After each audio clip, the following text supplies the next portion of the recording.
Tengan todos muy buenos días. Hoy es viernes 16. Como todos los días, le doy gracias a Dios porque me permite estar con todos ustedes. A ustedes gracias siempre por la sintonía con la que apoyan el programa. Dios los bendiga a todos y con la bendición comenzamos nuestro programa el día de hoy. Vamos a iniciar haciendo el balance del Observatorio Venezolano de Conflictividad Social, toda vez que el observatorio está indicando que la conflictividad social ha aumentado en Venezuela y se agudiza por la crisis humanitaria. 714 protestas, 141 entre saqueos e intentos solamente en enero. Estamos hablando entonces de 714 protestas en enero y 141 saqueos o intentos de saqueo. Esa cifra equivale a 24 protestas diarias en todo el país. En comparación, obviamente, con el año anterior, el incremento ha sido de un 86% en protestas. Tiene como eje central la exigencia de los derechos económicos, sociales, culturales y ambientales. En enero las protestas se caracterizaron por protestas por alimentos y medicinas, repunte de saqueos e intentos de saqueos, protestas dispersas y espontáneas, cierres de calle como la principal modalidad de protesta. El Observatorio Venezolano de Conflictividad Social, por demás, señala que la columna vertebral de la protesta es la crisis alimentaria en Venezuela. La seguridad alimentaria, caracterizada por el desabastecimiento y la escasez, la carestía de productos, se ha mantenido en enero. De hecho, lideró el índice de movilizaciones y acciones de calle en el país. De las 714 protestas que se registraron, 287 protestas tuvieron que ver con la crisis alimentaria. Esto representa un 199% en aumento en relación al año pasado. 287 protestas documentadas en rechazo a la escasez, desabastecimiento y alto costo de los alimentos. Representa igual un 199% más que el 2007. Un promedio de 10 protestas diarias por alimentos. En materia de saqueos e intentos de saqueos, el Observatorio Venezolano de Conflictividad Social indica: en enero se contabilizaron 141 saqueos o intentos de saqueo, es decir, un 642% más que en el 2017. La cifra de enero del 2018, vale decir, supera el índice registrado en igual mes en los últimos 3 años. Los saqueos e intentos de saqueo se registran en casi todo el territorio nacional y señala el observatorio que preocupa el aumento de ese tipo de manifestación por lo violenta y porque es producto del hambre, desesperación y por la impunidad. La crisis humanitaria se agudiza, dice el informe del Observatorio Venezolano, se agudiza en Venezuela y se expresa permanentemente en las calles. Los ciudadanos están desesperados ante la imposibilidad de satisfacer sus necesidades básicas, principalmente alimentación y salud. En enero, el Observatorio Venezolano de Conflictividad Social observó que más personas buscan comida en las calles, en los desperdicios y en las bolsas de basura. También documentó casos en zonas rurales donde pobladas invadieron fincas y descuartizaron ganado para obtener carne. De forma atípica, enfermos y familiares bloquearon calles aledañas a los centros de salud para exigir medicamentos y equipos. Diariamente aumentan los receptores de personas fallecidas por falta de reportes, por personas fallecidas por falta de medicinas. En enero se observó un incremento del éxodo masivo de venezolanos por las fronteras terrestres, principalmente con Brasil y Colombia, situación que tiende a agravarse con el pasar de los días ante la insatisfacción de las necesidades básicas y desmejoras de la calidad de vida.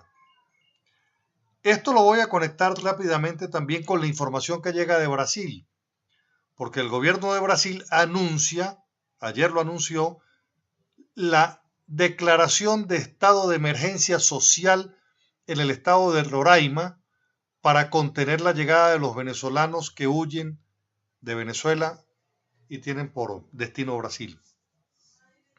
Y ese estado de emergencia les va a permitir aligerar liberación de recursos para obras de infraestructura y atención de acciones humanitarias en la región. El despliegue busca organizar el flujo permanente de venezolanos que huyen de la crisis política, económica y social que atraviesa Venezuela, y han señalado que el comité del cual forman parte las Fuerzas Armadas están inyectando más participación, más presencia. Se estima que 40.000 venezolanos viven ya en Boavista, 40.000 venezolanos en Boavista, la capital del Roraima, que equivale a un 10% de la población total de Roraima. El arribo masivo de venezolanos en los últimos meses ha provocado situación tensa en la localidad y por eso están en este ejercicio. Bueno, lo importante de esto, ayer también les dije, di unas declaraciones sobre el tema, salieron ayer, donde le pido a Colombia que haga exactamente lo mismo, declare la crisis humanitaria y de esa manera puedan encarar junto con otros países de la comunidad internacional el tema presupuestario para atender la poblada que va creciendo en migración hacia Colombia. Ayer me respondieron, por cierto, de Colombia, me llamaron y me escribieron para decirme que están de acuerdo con el planteamiento, salvo que los que me están comentando y me están respondiendo dicen que al parecer el gobierno de Santos no lo haría antes de las elecciones, porque eso sería un poco admitir una situación a donde su nuevo mejor amigo terminó en esta circunstancia. Como ustedes saben, el tema de Venezuela se convirtió en tema fundamental de la agenda de campaña electoral en Colombia, en razón a que le están diciendo al colombiano, si usted no quiere que nos pase lo que pasa en Venezuela, no puede votar por las FARC, sino tiene que votar por quien los derrotó militar y políticamente, que fue el Centro Democrático. Entonces, este incremento masivo de venezolanos por Brasil y por Colombia, que tiende a agravarse, tiende también a que se pueda establecer de parte de los gobiernos unas declaraciones formales sobre el tema. Pero aquí es importante también destacar lo siguiente. No existe justificación alguna para que el régimen de Nicolás Maduro no acepte lo que otros países están aceptando. Es que en Venezuela hay hambre, desnutrición, miseria, que la gente está muriendo por falta de medicamentos, vale decir, aquí hay una crisis de tal naturaleza que llegado el momento los países tampoco van a aceptar que la gente se muera de inanición dentro de Venezuela. Y eso debe tenerlo la Fuerza Armada claro, vale decir, esto que está sucediendo no puede ser exhibido como un éxito, aun cuando para los comunistas sería ideal que 15 millones de venezolanos se fueran del país. Para los comunistas eso sería ideal, ¿verdad? Pero los que se van a quedar aquí en ese tránsito de lo que el comunismo aspira, vamos a estar en las peores condiciones. Si Colombia, si Brasil están declarando emergencias humanitarias para poder atender a los venezolanos, Venezuela tiene que hacer algo al respecto también. Y políticamente hay que hacer también algo, vale decir. Aquí no se puede estar lanzando Nicolás Maduro como si es que en Venezuela la gente está deseosa de que continúe para que se sigan fugando los venezolanos del país, sigan huyendo. Vale decir, esta elección no tiene ningún tipo de sentido, además por eso. Perdió el voto en Venezuela, perdió el valor de premiar o castigar un gobierno en el ejercicio de la manipulación para reforzar de forma permanente a quien es la mayor expresión del fracaso en el gobierno como lo es Nicolás Maduro y su revolución. Vamos al corte. Bueno, vamos a revisar otro tema y tiene que ver con el tema electoral, porque ¿qué sucede? Yo vengo alegando y muchos venezolanos alegan que no hay condiciones electorales, efectivamente no las hay. Muchos apuestan a que Lorenzo Mendoza pueda ser candidato presidencial y les tengo buenas noticias. Lorenzo Mendoza no va a ser candidato presidencial. Ya declaró que no puede ser candidato presidencial y señala que entre otras razones no lo es porque no hay condiciones electorales. Vale decir, no hay condiciones para ganarle a Maduro. Por lo tanto, no es una elección con las condiciones de transparencia que se necesitan. Entonces, ya no siendo Lorenzo Mendoza tampoco candidato, importante es también señalar que es otro de los venezolanos que se suma a decir que no hay condiciones. A mí me sorprende todavía el silencio de la MUD, que apenas ayer salió una declaración diciéndole a los que no están en la MUD que no debe haber un candidato fuera de la MUD, pero la MUD no ha decidido si va a querer tener candidato o no. Fíjese usted el tema de las incongruencias, terribles incongruencias. La MUD a estas alturas, donde todos los estudios de opinión indican que los venezolanos no van a participar porque no creen en el proceso, en los términos como el Consejo Nacional Electoral los presenta, pues todavía de forma irresponsable los partidos no se han dirigido al país para expresar su criterio. No así los minoritarios, que también sin escuchar a los venezolanos han decidido pasar al frente a postular candidaturas de participación en el proceso electoral. Entonces, fíjese, ayer hablábamos de que participar sin una agenda, ¿verdad? O abstenerse sin tener una agenda, pues las cosas no sirven de igual manera, porque para todo hay que tener una causa, una agenda de trabajo, de lucha. Ahora bien, yo pregunto, por ejemplo, el Consejo Nacional Electoral dio 20 días de plazo para la campaña electoral. 20. Pero entidades territoriales son 24. O sea que un candidato presidencial visitaría Caracas un solo día. Y no podría destinarle un día a cada entidad territorial, porque son 24 y la campaña solamente dura 20 días. Pero tampoco pudiera visitar la mayoría de los municipios del país, que son 350 y algo, porque bueno, la condición electoral tiene disminuido, abreviado los lapsos en los que se puede hacer campaña electoral. Esto le demuestra aún más que no existen condiciones para ir a un proceso electoral, ni siquiera con la justificación de decir que la campaña electoral permite una conexión de mensajes con la gente de forma masiva por ser campaña electoral. En 20 días realmente no se puede hacer mayor cosa en una campaña electoral. Si nosotros consideramos las estadísticas que les presenté en el segmento anterior de los niveles de la protesta, pues todo el mundo está insatisfecho con lo que está sucediendo en Venezuela. Y no puede ser entonces que usted aparezca solamente para hablar de elecciones y no para acompañar ese volumen de protestas.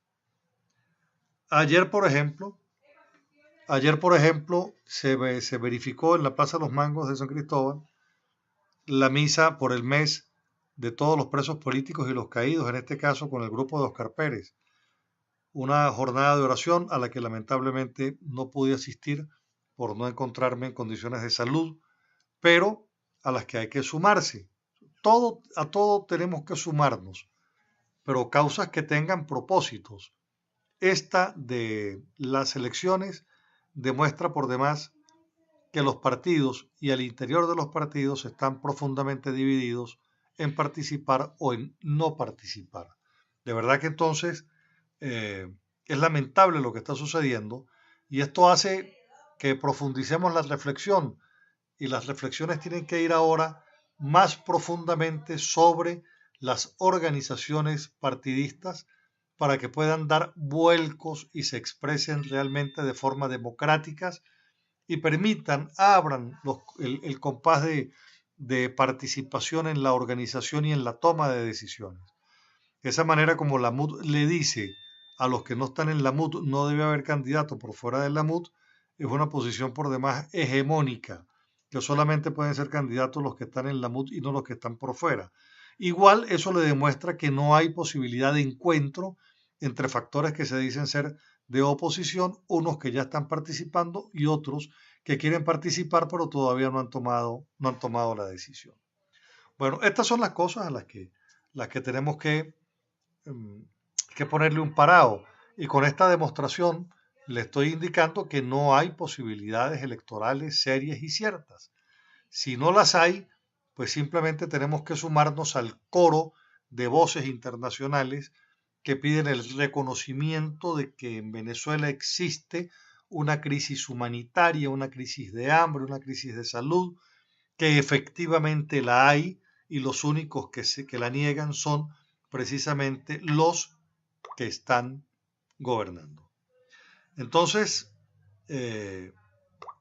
bueno, no tiene sentido este nivel de participación y como le he dicho en anteriores oportunidades, con cualquier fórmula de solución que se plantee con este gobierno implosionando, es indispensable la convocatoria de una Asamblea Nacional Constituyente originaria nueva, pero no para que vote por lo que le pongan, sino por lo que usted considere son los más capaces para ir a defender lo que debe ser el diseño de un modelo político y económico para la sociedad, para que logre el crecimiento y logre encontrarse con la modernidad. Vamos al corte. Bueno, ahora vamos a ver una declaración que da el jefe del Comando Sur sobre el caso de Venezuela y la voy a conectar con un foro que se realizó en Washington ayer del Instituto Interamericano para la Democracia. Empiezo en este instituto. En ese instituto hicieron un foro donde aseguran que el modelo político de Venezuela genera desestabilización en la región. En ese foro, como les dije, se realizó en Washington, D.C., debatieron sobre la hambruna, la crisis migratoria presente en Venezuela. Estuvieron presentes congresistas de Estados Unidos, estuvo el ex embajador Diego Arria de Venezuela, y donde analizaron las amenazas existentes en el hemisferio occidental para Estados Unidos. Uno de los puntos que debatieron en el foro es la amenaza que representa Venezuela y su modelo radical y criminal antioccidental, donde participaron expertos de seguridad y antiterrorismo como Joseph Hummer. Debo decir que cuando se acusa a este modelo de ser antioccidental, es precisamente por su vinculación ideológica también con el tema de los grupos de los grupos terroristas. Dicen, abro comillas, Venezuela y el modelo de exportación que vino a desestabilizar la región. Así es como dice la congresista Ileana Ross, quien agrega que una de las metas debe ser la persecución de grupos terroristas como Hezbollah, el cual asegura hace vida en la región de la mano y financiamiento de narcotraficantes. Bueno, eso es una situación bastante comprometida. Ahora bien, el jefe del Comando Sur de los Estados Unidos ha dicho que Venezuela es un país de tránsito en el contrabando de drogas ilícitas. Este jefe militar es el jefe del Comando Sur, quien estuvo también en Colombia. Fija posición sobre Venezuela antes del 115 Congreso de Servicios Armados del Senado, mediante un informe que se refiere a la inseguridad y a las dificultades que afectan a la región, destacando a Venezuela como un país de tránsito para el contrabando de drogas ilícitas. El jefe del Comando Sur señala que Venezuela siempre ha proporcionado un entorno permisivo para los grupos narcoterroristas partidarios libaneses de Hezbollah y que se han convertido en un país de tránsito para el contrabando de estas drogas. Asimismo, el jefe del Comando Sur, en el informe, se refiere al continuo asalto a las instituciones democráticas dentro de Venezuela, lo que proporciona un mayor espacio a los actores ilícitos que operan con impunidad para que Rusia, China y Cuba expandan su influencia sobre el régimen corrupto de Nicolás Maduro. Cierro comillas. Vuelvo a abrir comillas. Los próximos meses probablemente serán más críticos con una campaña electoral, con un deterioro continuo, con escasez generalizada de medicamentos, alimentos, electricidad y bienes de consumo.